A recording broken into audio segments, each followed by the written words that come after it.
Ecco la sigla, bellissima questa sigla, abbiamo la sigla oggi in pura diretta. Oggi è una puntata e potremmo definirla una puntata a metà strada, perché oggi faremo musica e informazione e musica, di tutto un po', uno e l'altro. Perché questa trasmissione, intanto salute a tutti e bentornati. Questa la potremmo chiamare Suoni di Mezzanotte, potremmo chiamarla Mementino Addendum, la chiameremo Suoni di Mementino, perché in effetti questa oggi è una puntata speciale, strana, un po' ibrida, che abbiamo deciso di fare per cause contingenti, ma non importa, abbiamo un palinsesto flessibile. Oggi ho due ospiti, uno è, tutti e due sono in effetti vecchie conoscenze, perché uno torna a trovarci dopo tanto tempo e l'altro invece è diventato un nostro collaboratore in pianta stabile, nostro amico in pianta stabile. L'ospite che torna dopo tanto tempo è una figura musicale, infatti questa è la parte, diciamo così, di mezzanotte, di suoni di mezzanotte, che forse anche un po' mezzogiorno, perché in effetti viene bene anche mezzogiorno. L'ospite musicale che in effetti potremmo chiamare una specie di istituzione dal punto di vista della musica locale, non colui il quale ha istruito generazioni e generazioni e generazioni di musicisti, generazioni di musicisti, di fonici, di tecnici musicali e in quanto tali anche artisti. Quindi stiamo parlando di un piccolo pezzo di storia della musica locale. E qui con noi, per la seconda volta dopo tanto tempo, Joe Testa. Ciao a tutti, nella realtà io mi chiamerei Giuseppe Edmondo, esatto, Testa, infatti. Pochi lo sapevano e l'hanno scoperto dopo molto tempo. Esattamente. Però infatti questa è insomma la presenza. Va bene anche Joe. Anche Joe, infatti, Sì, tutti ti conoscono come Joe, perché in effetti è perché rovinare una tradizione come questa, insomma. Caro Joe, allora tu sei qua oggi, siamo a casa tua oggi, gentilmente ospite musicale, ma la mia casa studio. Esatto, il tuo studio casa, insomma, è una bellissima ensemble di strumenti musicali anche d'epoca e anche attrezzature che consentono a molti di perseguire una conoscenza musicale non da poco, direi, non da poco a questo punto.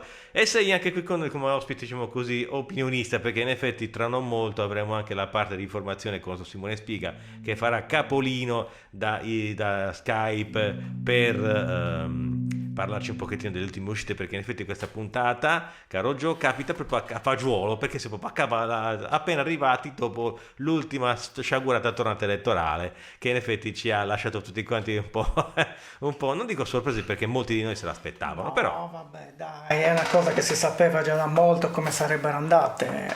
Magari bisogna vedere se i risultati sono quelli che propina il Ministero dell'Interno. bisogna vedere, sì, in effetti se sono veramente quelli, Perché però ho visto numeri strani, anch'io. che non concordano, numero tipo che, sai, in Italia ci sarebbero 60 milioni circa di popolazione e tutta questa popolazione magari chi ha votato, ne hanno votato di più, forse Sì. ne hanno votato di meno, Possibile. forse sono andati, forse non sono andati. Possibile, Ma siamo possibile. in Italia, giustamente, Possibile. può essere tutto. Allora io inizio subito a farti una domanda musicale, perché in effetti giustamente, insomma, poi ci buttiamo nelle questioni, diciamo, di carattere più generale, più in informazione con l'aiuto di Simone. Però intenti tu, allora, la prima volta che in effetti, la seconda volta che ti ospitiamo qua di Ascolto Live, quindi siamo passati, sono passati 7-8 anni, credo, forse, era tanto. lontano 2014, forse quando abbiamo iniziato quello, 2016, non mi ricordo, comunque sono passati nella casa poi che avevo a Settimo San Pietro. Sì, esattamente, quindi passarono quegli anni lì. Nel frattempo hai continuato la tua attività musicale, di formazione, i tuoi corsi sono più che attivi, Ma diciamo, non ci sono mai fatto a parlare delle ultime tue evoluzioni, diciamo così, delle ultime tue ricerche. Tu sei un gran ricercatore, non sei stato un musicista, non sei solo un formatore, sei anche un gran ricercatore. Tralasciando gli ultimi 2 anni che sono stati un'autentica guerra e non è ancora finita, sia per te che anche per il sottoscritto e tutti quelli che come noi condividono certe idee. Il tuo libro cioè la tua attività di ricerca continua e continuata, si è evoluta, gli ultimi sviluppi, di cosa ti stai occupando in questo momento a parte l'insegnamento? Allora, io la metterei così, e non sono l'unico a dirlo, che nei momenti di grande difficoltà, come ovviamente sono questi, non lo neghiamo, però possono diventare grandi opportunità. Senza dubbio. Perché nella vita di una persona raramente capita che ti costringono a rimanere in casa. E allora rimanere in casa poi per fare lezione con la didattica a distanza, così, nella realtà è una grande opportunità per farsi un pochettino di domande, guardarsi dentro, perché comunque si sta più da soli, soprattutto possibilità di studiare. Senza dubbio. Perché vabbè, io mi sono sempre considerato una specie di topo da biblioteca, infatti la mia ricerca, per quanto io abbia in questo momento una chitarra elettrica in mano, nella realtà suono più che altro la chitarra classica e mi piace la storia, perché poi unisco il percorso storico col percorso musicale, perché se io voglio suonare la musica del Rinascimento devo conoscere il periodo del Rinascimento del secolo d'oro spagnolo, quali erano le figure importanti. Se io devo suonare musica barocca devo conoscere chi era Luigi XIV oppure Luigi XIV, come dicono gli esperti, Luigi XV, Luigi XVI, che ha fatto una fine che doveva fare. Auguriamo la stessa fine a tutti i nostri politici. Luigi XVI ha fatto una brutta fine. Ha fatto una fine, facciamo finta che ha fatto una fine. Comunque.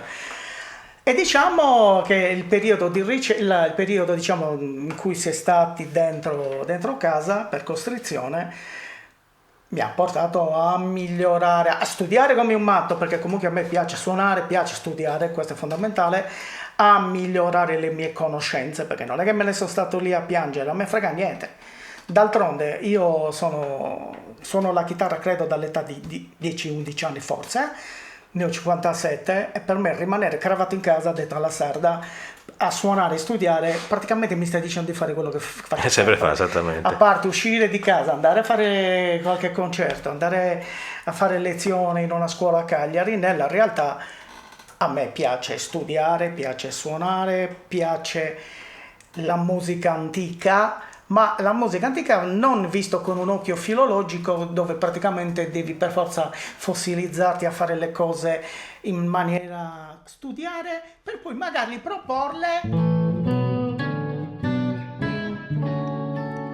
con una chitarra elettrica. Chiaro. Perché a differenza della chitarra classica che ha 150 anni di lavoro sopra, dove ci sono stati da Fernando Sor, Dionisi Aguado e così via, Francisco Tárrega che è stato il padre della chitarra classica moderna per poi arrivare a Segovia e così via, la chitarra classica ha un trascorso bello, diciamo, forte e sostenuto, mentre la chitarra elettrica ha solo casino, continua a avere casino, perché viene suonata ad minchiam, diciamola pure, e le persone che generalmente suonano la chitarra elettrica non sanno né cosa stanno suonando, né cosa hanno in corpo e così via. Tutt'oggi è la stessa identica cosa. Perfetto. Detto in parole povere. Quando invece la chitarra elettrica, io consiglio a tutti di ascoltare gente come Alan Holdsworth, che è morto da poco, ed era anche venuto a Cagliari.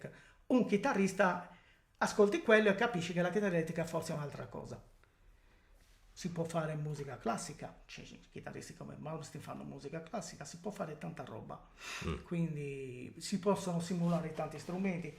Il problema è che se si pensa che la chitarra elettrica sia uno strumentino dove devi mettere la distorsione, fare il solito casino, contenti loro, ma non è la mia cosa, quindi diciamo che io continuo nello studio, nella ricerca, anche per poter migliorare il rapporto con gli allievi, per offrire una cosa migliore. Cioè se un allievo viene a lezione, io gli faccio fare un brano, gli spiego chi era la persona che ha fatto quel brano, che storia ha. Per esempio, quando tutti suonano blues, perché è figo suonare blues, perché è togo, no, un cazzo. perché non sanno né chi era John Lee Hooker né cosa è successo, né per quale motivo il blues dal Mississippi si è trasferito nelle città. Per quale motivo? Perché sono sparite le orchestre. Vero, vero. Guarda caso, a cavallo delle guerre, le orchestre sono sparite perché la gente veniva richiamata e praticamente dovevano essere chi catapultato col paracadute, come succedeva se non mi viene a Benny Goodman, a tutta questa gente qua. Comunque in quel periodo erano tutti impegnati in cose militari, perciò costava molto tenere l'orchestra. Nel dopoguerra ci siamo trovati ad altro tipo di lavoro. Quindi è importante anche capire la storia. Senza dubbio. Oltretutto, una cosa fondamentale che io applico, io non mi metto a giudicare la storia delle persone né la storia della musica, perché a me la musica piace tutta. Cioè, proprio fondamentalmente sono maniaco della musica, della storia della musica, della chitarra, perché il mio strumento è la chitarra, con tutte le sue forme. Quindi bisogna valutare tante cose.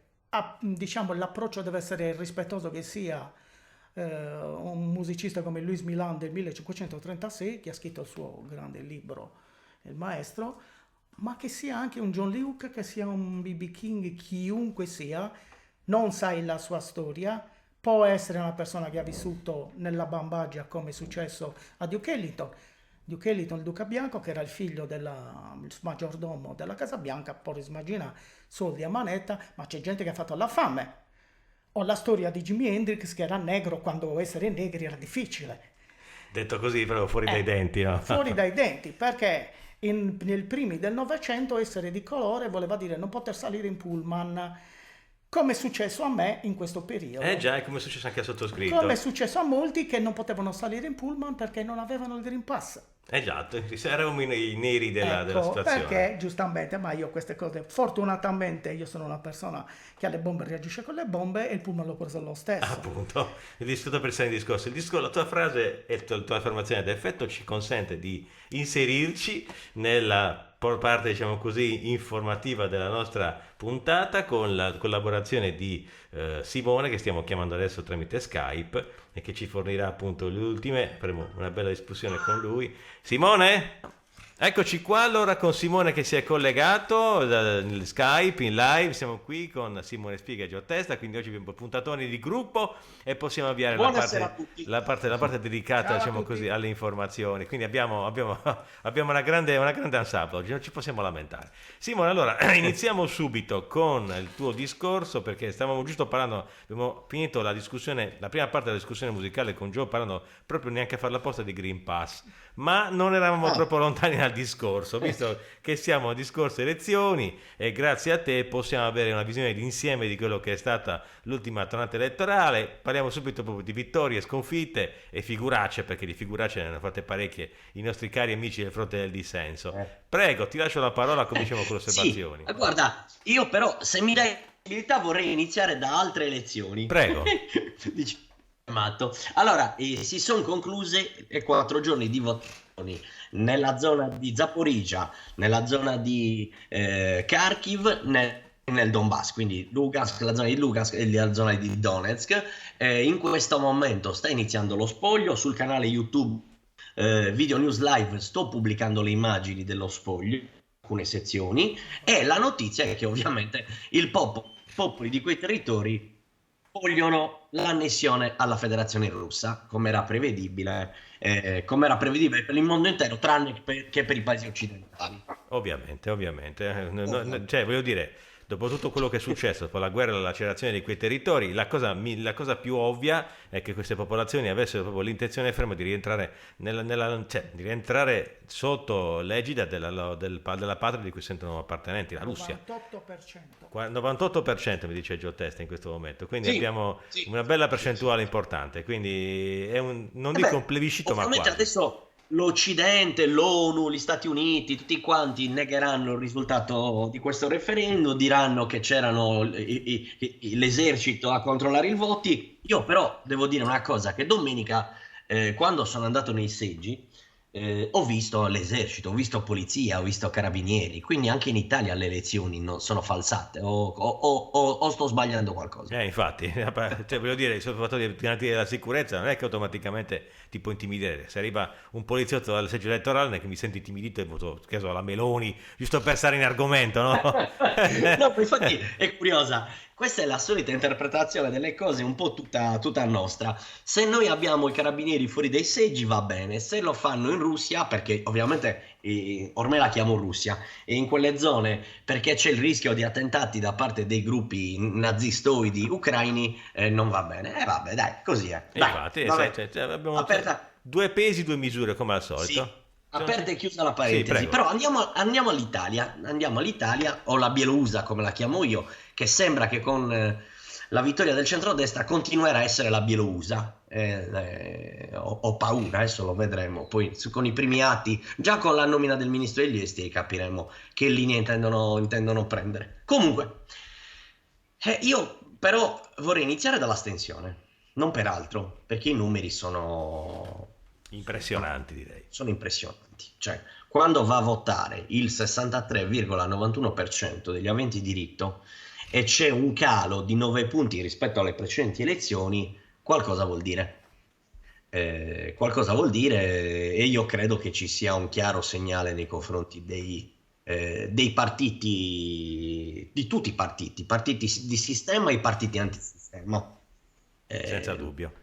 perché insomma, un 63% è un dato veramente insomma, grave, molto molto grave. Poi se andiamo a vederlo con la suddivisione regioni per regioni, poi ci sono anche da fare delle analisi locali, cioè in Sardegna abbiamo avuto il 53,17%, significa che quasi il 50% dei sardi non ha votato. Qui c'è anche sicuramente critica nei confronti della giunta regionale, della maggioranza di Solinas, ci sono tanti aspetti, però insomma è un dato che va evidenziato. Va evidenziato. Senza dubbio. Sì, prego. No, dimmi tu. Prego, quello che oltretutto è evidente, a parte l'astensione che ormai è diventato un partito di maggioranza, perché di fatto ci troviamo di fronte a un vero e proprio partito politico che se potesse arrivare alle elezioni... Prego Gio, volevi dire qualcosa? No, giusto preso qualcosa da uno dei tanti canali Telegram. Sì. Leggo quello che ho tirato fuori. L'astensionismo, secondo i dati ufficiali diffusi dal governo, non dai giornali di regime, si attesterebbe dunque al meno 42,577,449 percentuali. Sì. Che non è uno scherzo. No, certo che no. Certo che no. È abbastanza significativo questo dato. Quindi questo partito sarebbe in pratica un partito in grado di, se potesse coagularsi, coalizzarsi, cioè confluire all'interno di una votazione, e se ci fosse un movimento che riesce a intercettare questi ipotesi, avrebbe praticamente un partito di governo bello e buono. Quindi certo, è un segnale certo. non indifferente. C'è gente che al di fuori del palazzo fa sentire la propria presenza con un silenzio molto rumoroso, ecco. Mettiamola così. E non Non c'è dubbio, è proprio così. Ora, È proprio... Sì. Andiamo a esaminare, diciamo così, chi entra e chi esce, le vittorie e le sconfitte, perché prima inizierei dal cosiddetto arco costituzionale, partiti di governo o presunti tali, e poi andiamo a farci 4 risate col fronte del dissenso, 4 risate per dire. Certo. Allora, però dimmi tu da dove vuoi partire. Allora, intanto... Sì, è lunga. Prego, certo, è lunga ovviamente. Intanto iniziamo dalla praticamente la presunta vera trionfatrice di queste elezioni, appunto Giorgia Meloni, che fa il pieno e il suo partito diventa in pratica, non dico, forse il primo partito d'Italia a questo punto. No, è il primo partito d'Italia, certo. Quindi 26% dice. Allora, i dati adesso giusto per analizzarli, 25,99 esattamente, sono 7 milioni e 300 mila voti. Appunto, non è poco, insomma. Ecco. E la coalizione di centrodestra, poi di fatto il resto rimangono tra virgolette quisquiglie, perché siamo all'8%, 8,77 la Lega e 8,11 Forza Italia, e poi vabbè, noi moderati che prende lo 0,91. Ho capito. Allora, iniziamo un pochettino, cioè reazioni e commenti della Meloni strafelice. Allora, io ho l'impressione, poi vediamo se la condividete anche voi. Sì. Ho l'impressione che comunque sia da una parte sia strafelice del risultato, molto contenta, dall'altra però noto una sorta di, anche in campagna elettorale questa cosa, una sorta di quasi ritrosia a trovarsi nella situazione di fare la donna di governo, siamo veramente sicuri che abbia veramente voglia di governare? La mia domanda è questa. Intanto, le vostre opinioni, comincerei da te, Simone. Che opinione Guarda, ti il sei problema fatto? di fondo è uno, che siamo in mezzo a una delle più grandi crisi che potevamo avere, che non è né quella sanitaria né tantomeno quella energetica, è quella economica. Perché noi passiamo da 2 anni di lockdown, di tutto quello che è successo con questa dittatura che ci è stata imposta, alla nuova dittatura energetica, e quello che stiamo subendo, oltre alle bollette, sarà un disastro economico, con aziende che nel prossimo anno chiuderanno. Sarà veramente una situazione fuori controllo. E chiunque governerà, in questo caso il centrodestra, visto che ha una maggioranza assoluta sia alla Camera che al Senato, si troverà nella... So usare una parola brutta. Prego, nella Nella merda? merda. Sì, si troverà nella merda. Eravamo lì. E quindi Giorgia Meloni ha ovviamente tanta di quella paura, che però ovviamente hanno vinto e adesso si gestiscono loro la situazione. Era facile dall'opposizione abbaiare, facendo finta di fare opposizione per poi essere di fatto in maggioranza, perché le cagate del governo Draghi le hanno votate tutte. Esatto. Tutte quante, nessuna esclusa, è Eh vero. sì. Sì. Per cui adesso Perché sì. mentre la Lega e Forza Italia erano in maggioranza, Fratelli d'Italia faceva finta di fare l'opposizione, però le sanzioni alla Russia, l'armare la Russia, l'Ucraina e altre cose come il Green Pass europeo erano favorevoli, quindi insomma. Sì, infatti, è la questione molto semplice della situazione che hanno creato con questa partecipazione al governo Draghi. Adesso si ritrovano col cenere in mano e voglio vedere quale sarà la loro azione di governo rispetto a questa cosa, anche perché si ritrovano con una posizione che, se vogliamo, è uscita abbastanza... Vabbè, intanto voglio arrivare alla fine della questione riguardante la coalizione di centrodestra. La Lega, che è caduta a picco senza compromessi. Forza Italia, bene o male, senza sapere, ma il vero naufragio è stato quello della Lega. Ormai Salvini, se non hai giorni contati, poco ci manca a livello politico, per cui questa Lega ormai ci può anche dire... È evidente che la Lega abbia perso. Ma ragazzi, stare al governo adesso, voglio dire, Salvini, che non è un cretino, totalmente un cretino, l'ha detto chiaramente: stare al governo con Draghi e ancora prima con Conte non ha prodotto niente di positivo, ma era Te ne sei tutto... accorto adesso? Infatti, cioè, era tutto più che prevedibile, bastava soltanto capire che insomma, le minchiate non le dovevano fare, e le hanno fatte e le pagano, anche perché l'8% sul dato nazionale è un dato bassissimo. Poi bisogna anche aggiungere una cosa, che se ne sta parlando poco ma è importante. Oggi c'è, in questi minuti, forse si è concluso pochi minuti fa, il Consiglio nazionale della Lega, e c'è una guerra interna. C'è una guerra interna tra alcune frange che vogliono proprio le dimissioni di Matteo Salvini. Uno dei più critici, per intenderci, è Roberto Maroni. Tornato tra i vivi, Maroni. La carica. Sì, e quindi insomma la situazione chiaramente dentro la Lega è delicata, e vedremo che cosa ne uscirà fuori. Interessante. Ora, Aggiungo, sì, prego. perché una cosa che non si è detta, ma io la sapevo già da un po' di giorni, le frange una buona parte dei leghisti strutturati in Veneto e in Lombardia hanno dato indicazione di votare Fratelli d'Italia per far crollare il partito in Veneto e in Lombardia, cosa poi successa, per poi chiedere proprio un congresso straordinario. Quindi noi nei prossimi giorni, secondo me, ne sentiremo sulla Lega. È molto probabile, molto E probabile. Matteo Salvini, secondo me, non sarà ministro. No, non sarà neanche, secondo me, se così non sarà neanche più segretario della Lega. Lo vedo molto male Salvini in questo momento, molto ma molto male, Sì. quindi deve stare molto attento, perché potrebbe finire la sua carriera politica. Quindi Infatti. potremmo vederlo tornare a fare, non si capisce bene quale lavoro. Vabbè, vedrà un po' lui, ecco, i soldi non gli mancano di sicuro. Quello che ci lascia più o meno, non dico sorpresi, però ci dà una conferma, è la tenuta di Forza Italia, che bene o male rimane all'8% grosso modo. Sì, Quello sì. che vi chiedo io, ci ritroveremo Silvio a Presidente del Senato? Guarda, io spero di no, perché sarebbe una porcheria, sarebbe proprio una cosa brutta. Ci proveranno, Forza Italia ci proverà, ma non lo so, nel senso che poi, voglio dire, Fratelli d'Italia ha preso i voti su una discontinuità con quel centrodestra.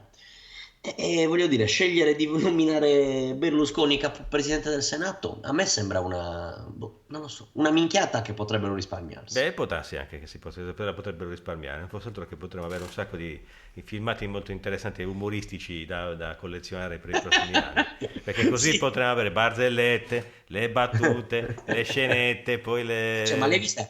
ma li avete viste che spettacolo i video di su Berlusconi su TikTok. TikTok? Sì, Bravo. li ho visti, certo. Vabbè, ragazzi, Vabbè, ma ormai vabbè. è un facile bersaglio ormai, ti puoi dire quello che c'è, puoi sparare a zero, perché poi... Geniale, Sì, è geniale. quello, è vero. Non fosse altro che potrebbe regalarci degli attimi di pura allegria anche al Senato e cose di questo tipo. Quindi Sì, magari sì, sì, sì, sicuro. regalerebbe una nota di colore, magari visti gli ultimi precedenti di tristume funereo, magari ci regalerebbe una nota di colore che servirebbe anche un pochettino. E chissà, magari riusciremo anche incidentalmente a raffreddare un po' il clima di guerra che c'è con certi paesi dell'est. Mettiamola così. Può darsi, Eh, chissà, magari. Potrà essere no, anche che qualche ponte venga anche gettato così tra il lusco e il brusco. Sarebbe una cosa positiva comunque. Ma comunque, torniamo a noi. Torniamo a noi. Allora, sì. quello che è capitato a sinistra è che il PD ovviamente ha subito una batosta clamorosa, è riuscito a far entrare alcuni orrendi personaggi del passato di quest'ultimo governo, vedi Speranza, che però comunque sia di fatto politicamente in questo momento è zero. E questa, se vogliamo, è una nota positiva. Diversi membri Però dell'ultimo preso governo... l'immunità così. Prego, Giorgio. No, che così tutti questi personaggi che sono molto discutibili, che dovrebbero risiedere in altri posti a sbarre, nella realtà si prendono l'immunità e sarà abbastanza difficile ovviamente poi processarli o quello che dovrà accadere, anche prima o poi. Ma guarda, io però vi dico una cosa da questo punto di vista. Eh, Io, siccome della magistratura non mi fido neanche no, tantissimo, neanche io. io non mi aspettavo granché neanche se insomma, vincessero, non venissero eletti. Cioè, C'è la questo- possibilità seria che però venga utilizzato come capro espiatorio, visto che politicamente ovviamente adesso si troverà alla mala parata, è molto probabile che venga utilizzato come capro espiatorio per essere dato in pasto alla pubblica opinione, non appena tutto il merdaio che, scusate la parola un po', spunterà fuori Cioè, la porcheria varia ed eventuale, perché si parla addirittura di una sorta di vacinopoli che potrebbe scoppiare nei mesi autunnali. Qualcuno l'ha evocata questa sorta di scandalo che potrebbe scoppiare in autunno e che riguarderà tutta la politica sanitaria degli ultimi 2 anni. Quindi niente di strano che possa Ma lo essere. vedremo. Io su queste cose, finché non le vedo, non vi dico. Nel senso che Assolutamente, assolutamente. vediamo. La tenuta, Comunque, sì, la tenuta, però, prego, sì, prego Simone. no, dice, forse io volevo cambiare argomento, quindi finisci tu Volevo tranquillo. arrivare alla tenuta dei 5 Stelle e poi arrivare al dissenso. Le 5 Stelle hanno tenuto molto, stranamente molto No, bene. aspetta, però prima di passare a 5 Stelle, voglio un attimino tornare su una cosa solamente Prego, a Fratelli d'Italia, prego, prego. perché c'è un nome tra gli eletti che è un nome che ci dovrebbe far spaventare, almeno a me fa spaventare, che è esattamente Giulio Terzi di Sant'Agata. Uno dice chi è Giulio Terzi di Sant'Agata? Giulio Terzi di Sant'Agata è stato ministro degli esteri nel 2011, è stato ambasciatore in Israele tra il 2002 e il 2004, poi ancora nel 2008 e nel 2009, e poi è stato il rappresentante permanente dell'Italia nelle Nazioni Unite, delegato italiano al Consiglio di Sicurezza per intenderci. Ed è stato eletto parlamentare con Fratelli d'Italia. Questa è la dimostrazione palese che Fratelli d'Italia ha una linea completamente appiattita sull'atlantismo e sul servilismo nei confronti dell'America e Giulio Terzi potrebbe, in questo governo, essere anche il ministro degli esteri, il che significherebbe una continuità con la Bielorussia, che dicevo prima, e sarebbe anche molto grave, devo dirti, dal mio punto di vista. Cioè non ci sarebbe Interessante. alcuna possibilità di lavorare su un dialogo con la Russia, perché con questo dialogo con la Russia ce ne sarebbe veramente poco.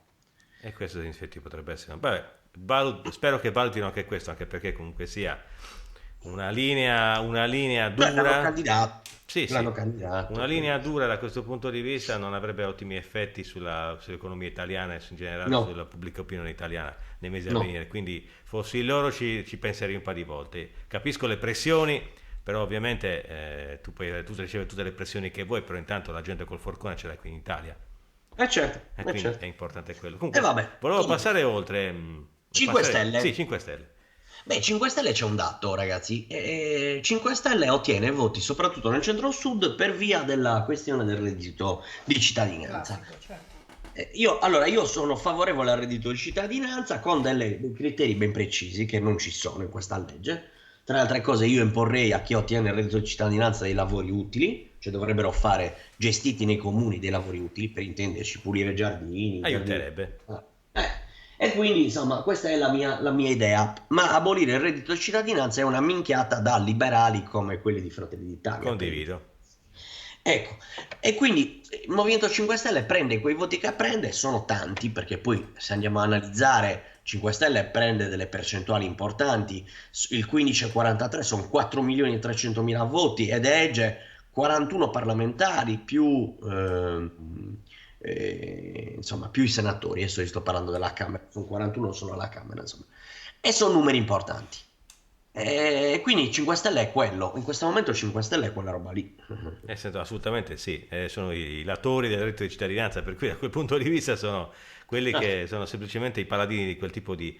È brutto chiamarlo assistenzialismo perché mi sembra una parola... No, non è assistenzialismo, no, è sbagliato. No, infatti, infatti non la chiamo, io invece la chiamo welfare, è una Certo. risorsa di welfare, perché Certo. come tu giustamente è una risorsa che se ben calibrata può fare molto per le persone. Andrebbe calibrato meglio, come hai detto tu, legato a delle attività, diciamo, di impegno civile e magari anche aperto a persone che per un motivo o per l'altro non possono Certo. normalmente prenderlo, magari pur essendo in una situazione di povertà, per esempio le persone che vivono a carico dei loro genitori, che sono obiettivamente disoccupate senza reddito, però non possono accedere a quella risorsa perché l'ISEE dei genitori supera il tetto consentito, e quella è una porcheria, per il semplice fatto che molte persone avrebbero facoltà di poter usufruire di quella risorsa anche se magari hanno sfortunatamente l'impossibilità di poter stare a casa per i cavoli loro, affittarsi un appartamento così di questo tipo. Quindi andrebbe allargato, anzi calibrato meglio invece che tolto.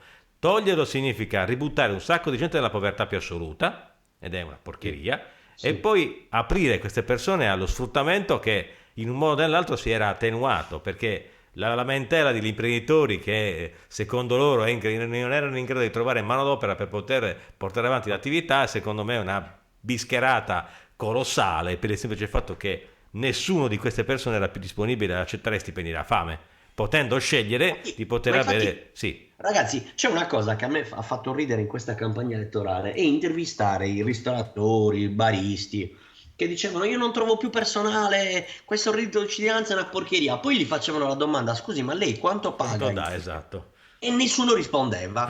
Perché poi il concetto di fondo è questo: se io ti do visibilità in televisione, però tu devi essere trasparente, altrimenti mi stai prendendo per il culo. E se mi stai prendendo per il culo, io non ti do spazio nelle televisioni. Mi sembra E giusto. questo è. Mi sembra giusto, mi sembra giusto. Quindi i 5 Stelle tengono da questo punto di vista per questa loro condotta, perché anche per queste risorse da loro introdotte, che se Certo. vogliamo è anche una buona idea. E lasciando perdere la gestione degli ultimi 2 anni che è a dir poco fallimentare, quindi Vabbè, sperando certo. che non ritornino sull'errore. Ma Spera. se con il tuo permesso vorrei esaminare un pochettino il grande sconfitto di questa tornata elettorale, che è appunto il cosiddetto fronte del dissenso. Non è arrivato un parlamentare, non è entrato un parlamentare dei movimenti antisistema, nonostante tutta la battagliera campagna elettorale caratterizzata da un conflitto, da una guerra pressoché costante tra i vari piccoli movimenti, i quali invece... Guarda, Prego. allora io ho fatto poco fa ho fatto un video sui gruppi antisistema, l'ho titolato Folle la scelta dei movimenti antisistema di andare divisi. Allora, Come dicono da qualche parte, pocos locos e malunidos. E malunidos, infatti. Allora, andiamo a analizzare. Io non voglio fare l'accorpamento dei voti perché è una cazzata, però ti dico, Paragone prende l'1,90%, Italia Sovrana prende l'1,24%, Vita prende lo 0,72%, gli animalisti con l'UCDL solo in 2 regioni prende lo 0,08%. Ok? Poi vogliamo aggiungere anche l'Alternativa per l'Italia di Nolfi e Di Stefano, lo 0,06%. Allora, non faccio il totale, facendo il totale si supera il 3% e vabbè, però non lo faccio questa cosa, perché poi io ti dico che è difficile accorpare i voti. Però ti dico un'altra cosa, che se fossero stati uniti, magari anche una parte dei voti dell'astensione, cioè di chi si è astenuto, magari su quei partiti andava, Probabile, se fossero stati più credibili. Beh, probabile. hanno candidato anche persone dubbie, Ah, aspetta, quindi... aspetta, ci arriviamo dopo, ci arriviamo ok, dopo. Allora, il primo errore secondo me è quello di Paragone. esatto, Paragone è quello che ha maggiore responsabilità rispetto a tutti, esatto. perché ha deciso dall'inizio che voleva andare col suo simbolo, perché lui era bello, bravo, intelligente, gli altri erano delle merde, e ha preso l'1,90%. Punto, colpa sua e responsabilità sua. Quando si era fatto l'accordo con Alternativa, con Pino Cabras e gli altri, Andrea Vallascas e tutti gli altri parlamentari, c'è stato il problema di alcuni candidati di Casa Pound, per cui Alternativa ha rotto l'accordo con Paragone perché dicevano ci sono dei candidati di area Casa Pound, tra le altre cose filo ucraini, filo Azov, quindi insomma su posizioni molto ambigue. Se Paragone avesse deciso di escludere quei candidati e avesse garantito l'accordo con Alternativa, solo che l'accordo con Alternativa e Paragone avrebbe portato al superamento del 3%. E io di questo ne sono convinto. Sì, sì. È stata Poi, una, sì, è stata una mossa un una po' mossa sbagliata. machiavellica, Poi, nel senso, prego. Poi in tutto questo Italia Sovrana e Popolare ha tentato di fare l'accordo con Paragone non voleva l'accordo e quindi anche qua ricade la responsabilità su Paragone. Io sono convinto che se Paragone avesse fatto l'accordo con Alternativa e con Italia Sovrana e Popolare, oggi staremmo parlando di almeno una percentuale che potrebbe essere tranquillamente un po' più bassa di Calenda. Calenda ha preso il 7,79, 2 milioni e 100 mila voti. Secondo me 1 milione e mezzo di voti li potevano prendere tranquillamente, forse anche qualcosa in più. Molto E, probabile. e quindi eleggevano dei rappresentanti, magari ne eleggevano 20, magari ne eleggevano 15, ma erano 15 rompipalle dentro il Parlamento che avrebbero garantito una critica nei confronti dell'armare l'Ucraina, una richiesta di uscita dalla NATO, richiesta di uscita dall'Unione Europea, mai più Green Pass, mai più obblighi vaccinali e quant'altro. Senza dubbio, questo è vero. Questo è l'orrendo costo di andare avanti divisi litigando su tutto quanto. Non ci credo che la discriminante sia semplicemente la questione dei candidati di Casa Pound, ma secondo me c'era anche dell'altro. Secondo me non è ultima questa cosa, l'enorme ego di Paragone su certe cose che secondo me non ha aiutato. Poi sentivo prima, non mi ricordo, non so chi dei due l'abbia detto mentre stavo parlando, la questione delle candidature. Cioè, adesso voglio dire. Joe ha fatto questa riflessione Ecco, interessante. sì, certo. Allora, andiamo senza allontanarci dalla Sardegna, no? Paragone mi candida in Sardegna un dipendente di una base NATO. Io l'ho smascherato, l'ho intervistato e gliel'ho chiesto, ha cercato di non parlare di A quell'argomento. a quale candidato ti riferisci? Che Era un candidato, era secondo in lista alla Camera. Ok, ed era Non mi ricordo il nome. ex dipendente o dipendente? No, dipendente. Dipendente della base Sì. ma dell'aeronautica immagino. Di che parliamo? E poi, senza andare tanto lontani, i candidati di Italia Sovrana e Popolare in Sardegna, e anche lì non ti faccio i nomi, ma è chiaro trovarli, anche lì c'è una mia intervista dove parlo di queste cose. Sì. Erano tutti ex grillini, ma non ex grillini che 10 anni fa si sono accorti che il 5 Stelle era una porcheria. Sì, sì. E gente che era candidata alle regionali 2 anni fa. Quindi voglio dire, se non se ne sono accorti prima che il Movimento 5 Stelle non era una cosa seria, No, ma arrivare a candidarsi alle regionali vuol dire proprio che non avevano capito niente. E quindi cosa li candidi in un movimento antisistema quando sono i primi che erano nel sistema? chiedo scusa. La cosa che più fa ridere è che qualcuno di questi candidati che li hai fotografati perfettamente, ex Sì. grillini, cioè tu stai affrontando una campagna elettorale, continui a mantenere nei tuoi profili pubblici le foto con Di Maio, con questo e con Sì, l'altro. sì, Cioè, sì. io che devo scegliere chi votare, cosa faccio? Mi informo, guardo i profili e vedo che tu continui a avere foto con questo, con quello, Di Maio, con quello e con l'altro. A quel punto dico, ma questa qui cos'è? Sovrana popolare de che? Allora non hai capito cosa vuol dire integrità morale, cosa vuol dire presentarsi in maniera pulita. Certo. Chiudo. È così. Questa puntata Purtroppo questa è è la bellissima, sta situazione. venendo su un bellissimo talk show sta venendo No, fuori. ma perché allora, Prego. io generalmente, siccome sono musicista, faccio i conti della serva. Chiaramente. Vasca vuota, non c'è acqua. Cioè, questo è il mio, ok? Quindi, allora cosa faccio? Mettiti nei panni di una persona che magari non ha le conoscenze che posso avere io, che puoi avere te o può avere Gabriele. Cosa fai? Vedo il volantino, dico, ah sì, guardo, mi informo, guardo, Italia sovrana popolare, il nuovo che avanza. E poi mi vedo le foto con Di Maio, le foto con questo, le foto con l'altro. A quel punto dico, no, ma qui c'è qualcosa che non va. Vuol dire che siete già tutti d'accordo e quando è il momento, come qualcuno ebbe a dire, non mi ricordo, candidato, mi sembra, d'Italia Sovrana e Popolare, che disse, questo lo ripete anche il buon Andrea Colombini nelle sue dirette, Sì. che disse praticamente, no, ma tanto quando entriamo lì siamo tutti d'accordo. Ci credo, è normale. Mi sembrerebbe strano il contrario, insomma, una cosa Certo. del genere. Quindi, Certo. vedi, alla fine dei conti, come giustamente ha evidenziato Joe, molti candidati non si sono neanche presi la briga di impostare la loro campagna elettorale in maniera tale da dare un'idea coerente della loro Ma che- posizione. Quindi è una specie di assalto alla dirigenza.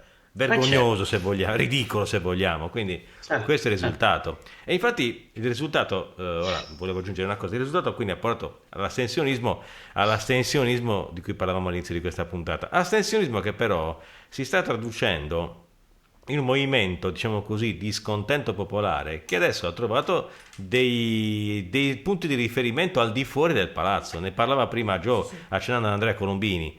Sì, prego, Sì. volevi aggiungere No, qualcosa? volevo dire giusto una mia considerazione. Allora, facciamo finta che l'astensionismo risulta il 40% e questo 40% di persone che non è andata a votare non è né catalogabile né classificabile perché non ne hai un'identità. Può essere chiunque da qualunque parte. Ora, Sì. il 40% di una popolazione che un giorno decidono che siccome un influencer gli dice da domani blocchiamo l'Enel, blocchiamo qualunque cosa, nessun ente governativo è in grado di pilotare e controllare quello che non vedono. Certo. Cioè, Certo, sono d'accordo. 40%, 20 milioni, quelli che saranno di persone, già non si è riuscito a farli vaccinare tutti e bisogna capire quanti veramente non si sono vaccinati. 15 milioni. 15 milioni. E quindi loro dicono Dato 15 evidente. milioni, poi ci sono... Hanno raccontato balle anche su Esatto, certo, e poi magari ci sono quelli che si sono fatti l'acqua, anche perché per vie traverse basta controllare le ultime 3 cifre del codice del vaccino e sai se ti hanno iniettato acqua, se ti hanno iniettato la dose al 30% o al 90%. Di conseguenza, cioè, quanti veramente hanno subito la terapia transgenica sperimentale? Perché il nome corretto è quello, non è un vaccino. È una terapia transgenica sperimentale che dà degli effetti a lungo termine molto sgradevoli sul DNA. Faccio presente una cosa, visto che ne ho l'opportunità, Prego, e mi sono occupato di tecnologia, sono musicista ma mi occupo di tecnologia, faccio l'ingegnere anche. Allora, per coloro che non lo sanno, il grafene che si trova nel solvente di questo famoso vaccino, che lo chiamano vaccino, che nel solvente si trova tanto l'ossido di silicio quanto il grafene è praticamente una cosa derivata dal carbonio che è 100 volte più forte dell'acciaio, 100 volte più piccola di una molecola. Di conseguenza cosa succede? Che una cosa col grafene tranquillamente può entrare dove vuole. Ecco, no, questo era giusto. Sì. Questi sono, vedete, la storia delle 3 cifre è un'ipotesi che la voce che circolava Sì. dicendo che in realtà alcuni lotti tecnicamente potrebbero essere. Qualcuno se l'è comprato. Sì, vabbè, questo è qualcuno ha fatto- ovvio. Correva la voce che ci fosse questa sorta di selezione dei lotti per cui i lotti che avevano 3 cifre particolari erano in realtà lotti di placebo. Questa ovviamente è un'informazione che getta nei circoli tra virgolette complottisti e quindi capito la classica Certo, cosa che certo. giravano i canali di Telegram. Comunque, Sì, ragazzi, tornando a tutto noi. questo, c'è un altro piccolo problemino. Sì, Allora, si chiama legge elettorale.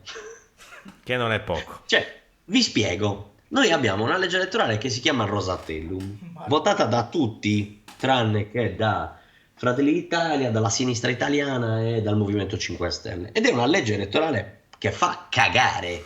Decisamente sì. Beh, È una legge ha uno elettorale. scopo, è fatta apposta per loro. Allora, aspetta, è una legge elettorale dove ci sono liste bloccate, dove c'è la quota proporzionale che è fatta con le liste bloccate, dove c'è gente che si può candidare in mezza Italia e farsi eleggere così, a random.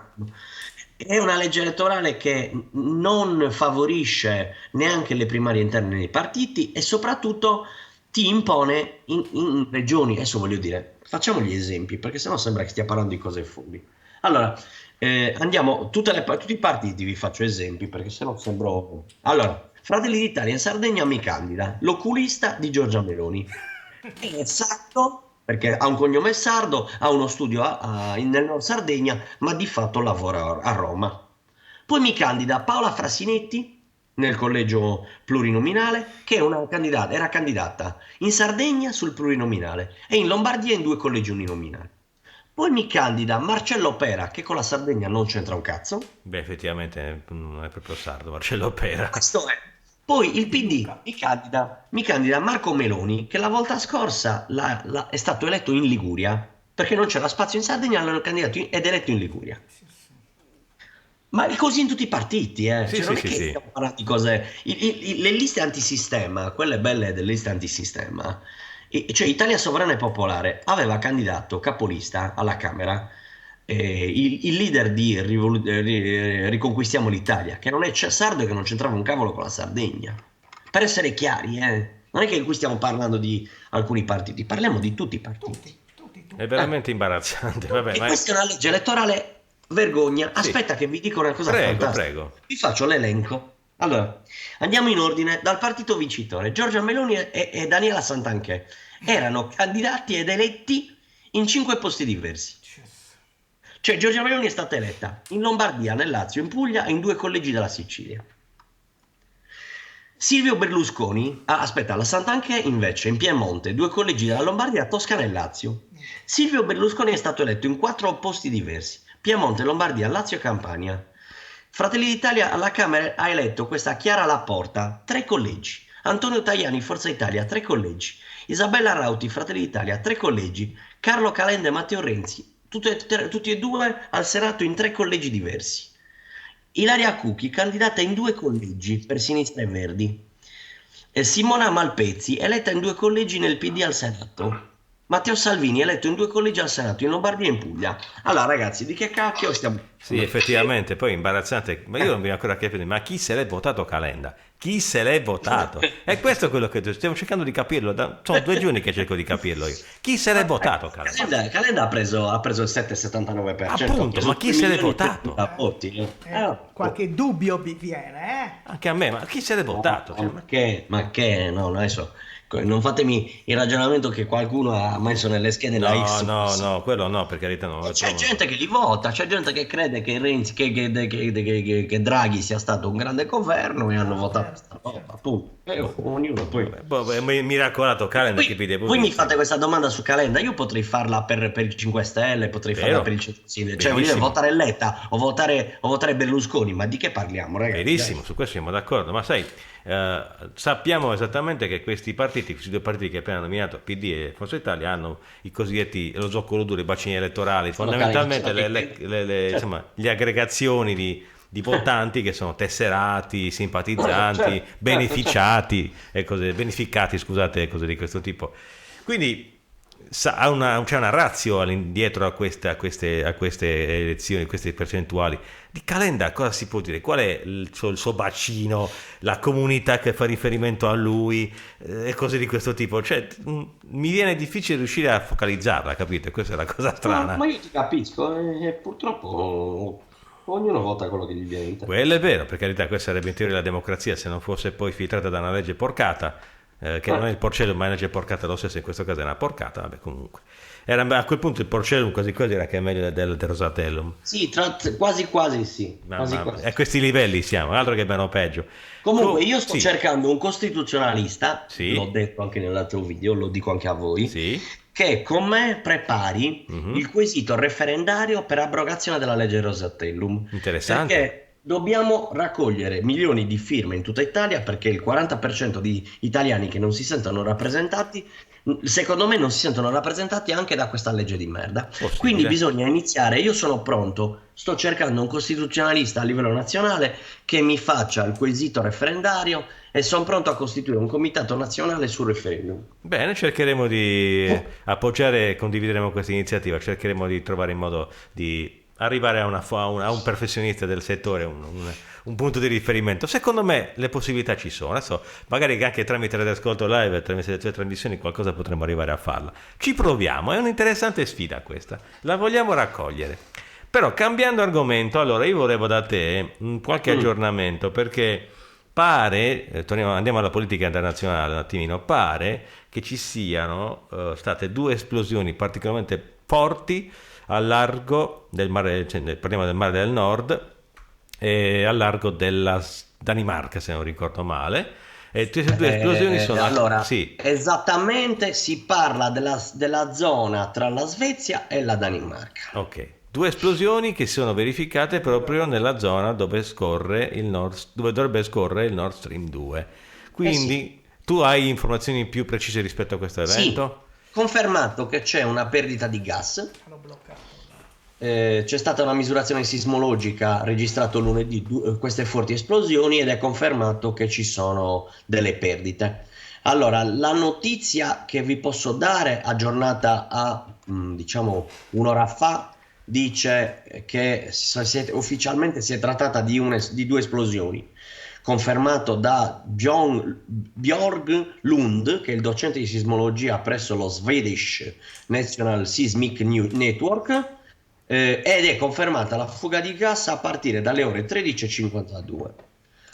E questo è. Capito. E Quindi, sono fughe di gas sia sul Nord Stream 1 che al Nord Stream 2. Immaginate, 2 esplosioni, mi dicono 2.3, magnitudo 2.3. Ora, non mi risulta sia zona sismica quella, né tantomeno ci sono vulcani sommersi. E allora ci si apre l'ipotesi, questi botti da cosa sono stati provocati? Bella domanda. Allora, la Russia non ha nessun interesse di farlo. Assolutamente no. Visto che il suo gasdotto. Ha qualche interesse potrebbe averlo l'Ucraina, e di conseguenza, oltre all'Ucraina, chi sostiene e arma l'Ucraina. Esatto, quindi vi faccio un esempio pratico. I servizi segreti inglesi, che sono tra i peggiori al mondo, sono molto interessati a queste cose e sono molto interessati a tante altre cose. Nel senso che,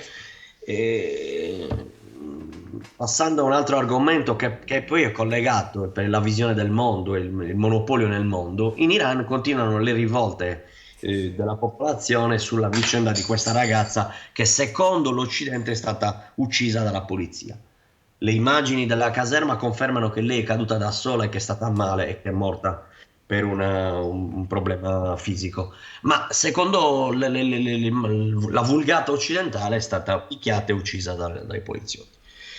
E in questo abbiamo conferma che i servizi segreti inglesi sono in prima linea a aiutare alcuni centinaia di persone a manifestare in Iran contro il governo per chiedere la testa del governo attuale. Insomma, questo giusto per rimanere in tema. Lo stesso interesse è quello di distruggere o comunque di creare un danno grave nel gasdotto russo, chi lo sa. Il problema è che questo gasdotto in questo gasdotto è coinvolta anche la Germania, quindi la Germania si sta a saltare in aria una parte del gasdotto che ha contribuito a creare. Non so se i rapporti diplomatici tra Germania e Regno Unito saranno così buoni dopo questo evento, sinceramente. Ho qualche dubbio.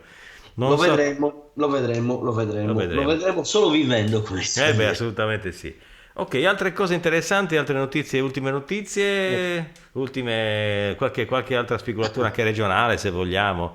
Allora sì, regionale in Sardegna c'è una dichiarazione di Solinas che ha fatto pomeriggio a alcune televisioni, dove ha annunciato lo azzeramento della giunta e quindi un rimpasto in tempi rapidissimi, e poi annuncia che è pronto a ricandidarsi. Mamma mia, siete la regione, oddio. Questa sarebbe, è una notizia che non dovevi darmi questa notizia, Simone. Vabbè che da professionista dell'informazione devi essere puntuale, se le notizie vanno date ci mancherebbe altro. Questo ha già creato un vuoto psicologico non indifferente. Io direi che ci sta una bella pausa musicale, magari Giù ci regala uno stacco musicale se ne ha voglia, così magari ci rinfranchiamo lo spirito in attesa di passare magari ad altri argomenti. Simone, se vuoi stare collegato, magari puoi dare un'opinione. No, io vi saluto, Ok. vi saluto così proseguo a lavorare. Va bene, d'accordo. Dai, ringraziamo Grazie Simone a tutti, Spiga, sì, grazie grazie al suo intervento. Questo puntatone è possibile anche che è una puntata ibrida musicale informativa, quindi oggi un gran bel contenitore, sono veramente soddisfatto. Comunque Simone, grazie infinite, ci risentiamo alla prossima puntata, sarà un momentino addendum o chissà che cosa, comunque continueremo la nostra avventura. Chiamiamolo il rompipalle. Io direi che potrebbe diventare un rompipalle non indifferente, magari il rompipalle di mezzanotte, chi lo sa. Adesso vediamo un po' se riusciamo a creare questo Frankenstein. Perfetto, allora, grazie mille Simone, alla prossima, allora ti lasciamo al tuo lavoro. Ciao. Grazie, buona serata a tutti. Ciao. E dopo che abbiamo, ecco qui, fatto in modo di parlare con Simone che ci ha dato un sacco di informazioni interessanti, adesso abbiamo di nuovo la musica al primo posto, quindi adesso Gio Testa ci regalerà uno stacco musicale tutto suo, e sei in preparazione, e poi torniamo a parlare con Gio di altre cose. Prego.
Lo stacco musicale, bello. Ok, abbiamo rischiato di finirci una querela prima, però non preoccupati, non ti ho detto tutto quanto, non c'è pericolo. Mi detto molto veemente questa, però bellissimo questo spazio, vedi, questa puntata ibride musicale, diciamo musicale di informazione sono molto stimolanti. Comunque, cioè, tornando a noi, allora, sei goduto il nostro momento, diciamo così, di informazione.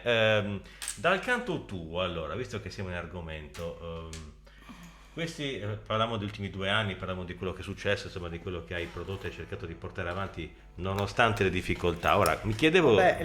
quello è il lavoro di ricerca, però diciamo che nell'ultimo periodo sto anche preparando un lavoro didattico, che sarà una cosa che probabilmente verrà pubblicata da una grossa casa Bene. del nord Europa. Il problema è che adesso non faccio nomi, perché visto cosa sta succedendo potrebbe anche non esistere più quella casa.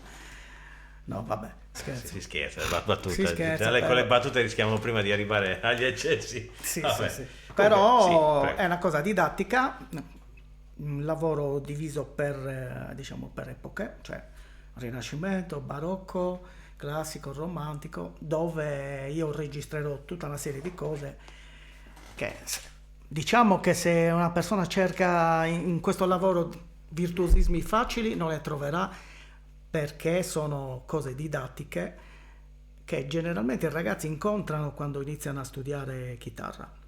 Quindi ho deciso di registrare come li vedo io, è un lavoro abbastanza lungo, Quindi anche un amatore che gli piace la musica suddivisa così poi per epoche potrà trovarci qualcosa di buono perché è tutta musica bella da ascoltare.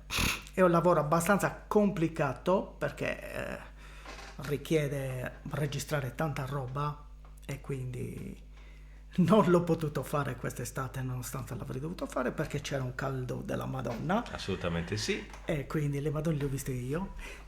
Di conseguenza adesso dovrò comunque portarlo a termine. È un lavoro al quale tengo molto perché poi non tornerò su queste registrazioni. È una tanto, insomma, un one shot. È come quando tu stai realizzando una enciclopedia e cominci a parlare di botanica, di questo e dell'altro. Ora, tenuto conto che stiamo parlando di musica da 500 anni fa fino a quasi oggi, non c'è pericolo che venga cambiata. Di conseguenza posso fare affidamento. Innanzitutto una cosa importante, ecco, torniamo al lavoro di ricerca, no? Certo. Che a me piace molto guardare i manoscritti originali. Ho fatto riferimento per tutto questo lavoro che è imponente ai trattati originali, perché lavorando sui trattati dell'epoca, per esempio mi è capitato sulle cose del metodo di Dionisio Aguado contemporaneo, fine 700, primi dell'800, fino alla metà dell'800, di visionare un trattato del 1823, del 1824, uno del 1825, uno del 1843 e così via. Poi un altro praticamente fatto 30 anni fa, dove ho visionato tutto il materiale per vedere quali erano le soluzioni più adatte a essere registrate, anche proprio nel lavoro di ricerca storica, perché a me piace questo, piace farlo. È un lavoro che può servire anche agli altri, poi magari la persona che vuole ascoltare, non lo so, i 24 preludi di Carulli oppure brani di Bach o qualunque altra cosa, uno se li ascolta, poi li puoi usare per didattica ma li puoi usare anche per ascolto. Sì, vero, Cioè, assolutamente. è una cosa, cioè li suonerò come intendo io che vadano suonati, ecco, questo è una cosa importante. Non è una registrazione dove io mi devo intestardire filologicamente a suonare i brani di Carulli con le chitarre dell'epoca, con queste cose qua. Assolutamente sì, comunque sia, è un lavoro di acquisizione e di, come si può dire, di riproposizione di questi grandi classici, soprattutto è un lavoro di interpretazione, Sì. perché comunque sarà la tua mano a Perché, suonarli. esatto, allora, quello con la quale si scontra un chitarrista, ma sono chitarristi, facciamo un ragionamento del chitarrista, ma visto che questi sono morti da un sacco di tempo, come si suonava quella roba? Qual è la sua velocità? Cioè, le chitarre, per esempio, del periodo che va dalla fine del 700 alla metà dell'800, fino a che non è arrivato Francisco Tárrega con le chitarre El Torres, fino a che non è arrivato lui, le chitarre erano tutte più piccoline, avevano invece che la mia era 65 cm di diapason, 650, e questi usavano chitarre da 60 cm, 64, tutte più piccole, quasi come suonare una chitarra elettrica. Sì, Di chiaro, conseguenza uno gli viene in mente, ma come facevano a suonare questa cosa? Questa è quella domanda che mi sono fatto io e ovviamente poi la traduco nello suonare. Chiaramente io darò la mia versione delle cose perché penso che sia una cosa utile. Utile innanzitutto per me, perché è un lavoro che faccio per gli altri, ma lo sto facendo anche per me. Cioè, voglio dire, ti ascolti, li registri, mi cazzio da solo. Bene. Tipo, questo non mi piace come l'hai fatto, Joe, questo non va bene, quello andava a quella velocità. Ovviamente tutto questo lavoro lo faccio dopo aver visto tutto quello che c'è in giro, perché una cosa importante è che io mirerò molto nella strutturazione del lavoro al suono. A me non mi interessa correre come un matto veloce, lo faccio da quando avevo 15 anni, non mi frega niente, a me mi interessa il suono, devi comunicare con il suono, con la tua voce, perché suonare veloci sono bravi tutti, suonare lunghi sono bravi tutti, ma tutti fanno cagare con il suono, voi ascoltate qualunque chitarrista classico, eccetto rarissimi casi, fanno cagare per il suono. Perché se ascoltiamo una registrazione di Segovia degli anni 50, addirittura c'ho le registrazioni del 1928, suonano meglio come qualità di timbro rispetto alle chitarre di adesso, quelle fatte con mezzi stratosferici. No, non funziona così. Assolutamente, diciamo che non hanno la Sanresa, insomma, l'effetto anche a livello di godibilità del suono è tutta un'altra cosa. Certo, ma il suono è la cosa fondamentale. La cosa fondamentale. Ok, volevo un'opinione anche sulla questione didattica. Secondo te questi ultimi 2 anni hanno un po' impoverito i ragazzi, gli allievi dal punto di vista della capacità di apprendimento, li hanno un po' traumatizzati, sconvolti, insomma questi 2 anni hanno reso i ragazzi più fragili dal punto di vista anche dell'apprendimento musicale? Sì. Perché? Soprattutto ha influito molto la terapia transgenica sperimentale. Ah, proprio tu la lanci proprio così, senza compromesso, sei senza proprio... compromesso. Sei però, proprio... no, però voglio dire una cosa riguardo al periodo del lockdown. Non sei solo che lo pensa, molte persone pensano questa cosa, che abbia influito questa cosa, questo trattamento abbia influito anche a livello cognitivo sulle certo persone. Che ha influito, c'ho molti allievi che hanno subito Non è provato, però sono molte ipotesi, molte persone che lo pensano. Vabbè, comunque, ognuno poi è libero di fare quello che vuole. Assolutamente. Però voglio invece spezzare una lancia riguardo al periodo del lockdown. Una cosa che io ho notato, che è quello, c'è stato il barlume di intelligenza dei genitori durante il periodo del lockdown a continuargli a far fare musica. Quello che ha salvato i ragazzini negli ultimi 2 anni è tenerli occupati, continuare a farli fare musica. Perché? Perché li ha tenuto attivi. Perché io l'ho visto che i ragazzini ne hanno sofferto. Io nel bene o nel male, ho 57 anni, sono abituato a fare la guerra. Sono nato facendo guerra, morirò facendo guerra. Quindi per me, se uno mi dice andiamo in guerra, mi sta dicendo di fare quello che ho fatto. non è un problema. Beh. Ma per i ragazzini invece, avere quella valvola di sfogo, la musica, le cose, ok, mascherina, che cacchio se ne frega, mettiamo mascherina, togliamo mascherina, metti la cera, togli la cera. Però il ragazzino l'hai tenuto occupato e quello è stata la salvezza. Come quando 30 anni fa c'era il boom della droga. Io vivevo nel quartiere peggiore di Cagliari, quindi sono esperto di queste cose qua. 7 ragazzi su 10 della mia strada sono morti per l'uso di sostanze stupefacenti. Triste. E lo so, è brutta la cosa. Comunque in quel periodo quelli che si sono salvati perché avevano un'occupazione, perché hanno trovato una pivella, perché suonavano uno strumento. Suonare uno strumento è fondamentale, ti rende attivo il cervello, ti occupa, e per i ragazzini è la manna dal cielo. Quindi assolutamente io sì. Farei un applauso a tutti quelli che hanno fatto sì che i propri figli comunque si dedicassero a uno strumento e che comunque continuassero anche in quel periodo bruttissimo che verrà ricordato come uno dei peggiori assolutamente periodi sì, assolutamente dopo sì. il fascismo. Beh sì, in effetti Sì. c'è stata una torsione autoritaria non indifferente, quindi in effetti a livello di imposizione, a livello di mancanza di rispetto nei confronti della Ognuno di libertà. noi è diverso, tornando poi ai Certo, discorsi che stavamo certamente, facendo anche certamente. con il nostro amico giornalista. Sì. Ognuno di noi è diverso, ognuno di noi reagisce in maniera diversa, a prescindere dalle situazioni, dalle cose. Quindi non siamo tutti uguali, non tutti hanno le palle di far fronte a una situazione così brutta. Ci sono quelli che reagiscono bene, quelli che reagiscono male. Quindi è Assolutamente, così. assolutamente. Chi ha le palle di reagire bene deve dare la mano a quelli che non ce li hanno, è inutile. Solidarietà. E Solidarietà. tornando a quel 42% di persone che hanno espresso un'opinione contraria a questa legge elettorale, purtroppo a queste persone gli sarà delegato l'amaro compito di sollevare l'Italia contro quello che combinerà la signora di Aspen, che come ben sappiamo ha già espresso la sua felicità nell'aiutare gli ucraini a bombardare.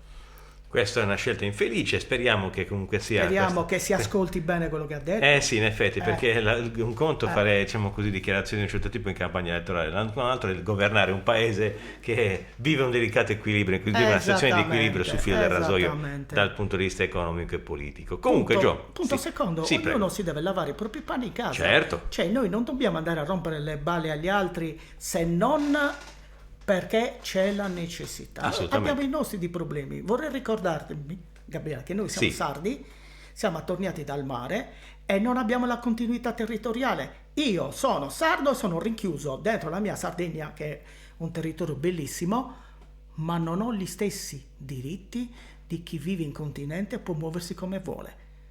Alle soglie del 2023. Cioè, Senza dubbio, è una cosa, è un tema anche questo dell'indipendentismo che dovremmo noi ricordare. siamo qua, Stiamo- cioè, parliamo di diritti, parliamo di questo, parliamo di Lello, vota qui, vota lì, ma la verità è che siamo cravati qua dentro e non abbiamo gli stessi diritti. Lo so. Non li abbiamo. Stiamo cercando di instaurare un dialogo anche con alcune figure dell'indipendentismo che vorremmo Quindi invitare in radio per parlare di pensiamole a queste queste cose. Quando si va a votare, se si va a votare, bisogna anche vedere nei programmi elettorali chi è a favore della continuità territoriale, chi si è mosso per dare uguali diritti a tutti i cittadini, perché parliamoci chiaro che l'Italia e gli italiani, come la definiscono, è un'entità geografica, perché gli italiani, vorrei ricordare a chiunque ascolterà questa cosa, che esisteva il Regno di Sicilia e il Regno di Sardegna, cioè parliamoci chiaro, Regno di Sardegna e di Sicilia, non Regno della Lombardia, occhio.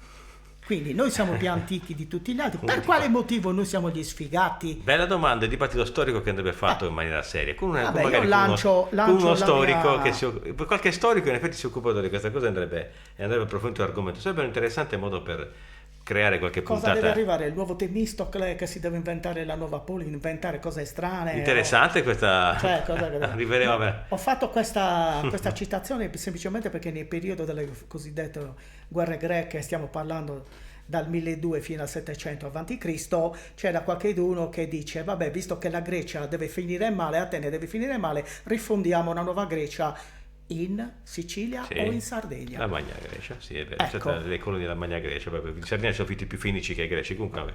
In ogni caso, vabbè. Anche qui è un discorso che stiamo cercando di approfondire sulla storia anche antica della Sardegna e sarebbe molto affascinante. Non Comunque, bisogna solo suonare, bisogna anche informarsi. certamente, ma infatti siamo qui per questo, questa è una trasmissione parte artistica e parte di informazione. Comunque Gio, con te abbiamo anche l'idea di far partire una piccola rubrica in radio dedicata appunto alla musica e anche alla tecnologia musicale, un po' a Sì. didattica.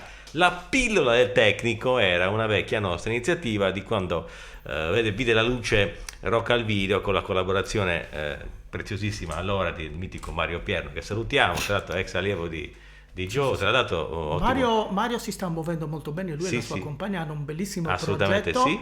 che io appoggio totalmente. Che vorremmo anche conoscere in radio un giorno, magari li invitiamo, speriamo che Sì, vengano sì, sì, un sì. bel giorno, magari ci riusciamo a rivederci, caro Mario, Ah, mitico. bravo.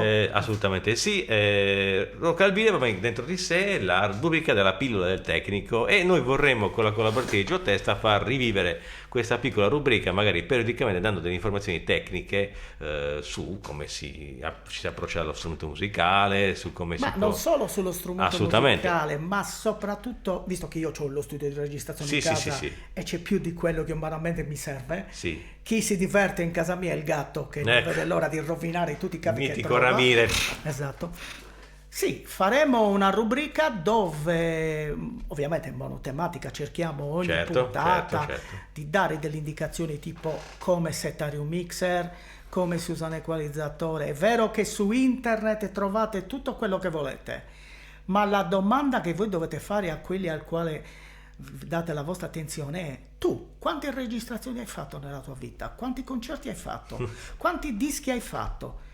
Perché io ho lavorato con puntate di Domenica In, dove come fonico ho avuto 10 milioni di spettatori a puntata, Beh, Stop. Benicain. più vari documentari e cose varie, quindi un minimo di esperienza, un minimo, mettiamola così, ce l'ho.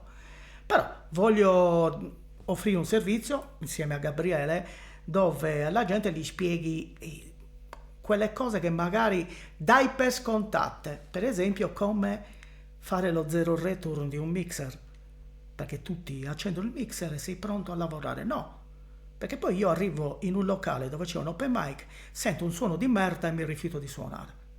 Questa è la verità. Mentre se io vado in un posto dove c'è un bellissimo suono, facile che io suoni. Verissimo.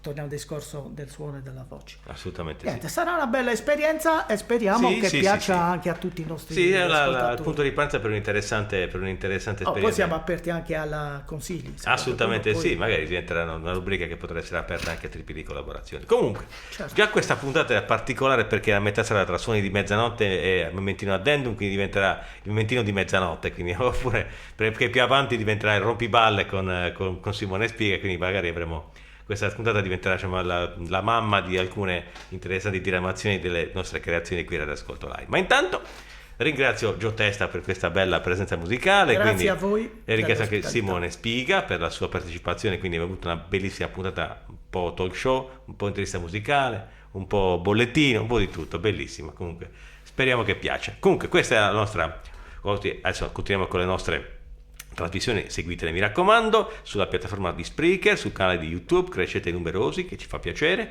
e poi seguite la nostra pagina di Facebook con i link sempre in aggiornamento. Questo era appunto il mentino di mezzanotte o l'addendum di mezzanotte, comunque un titolo l'avrà. Alla prossima puntata, ciao a tutti.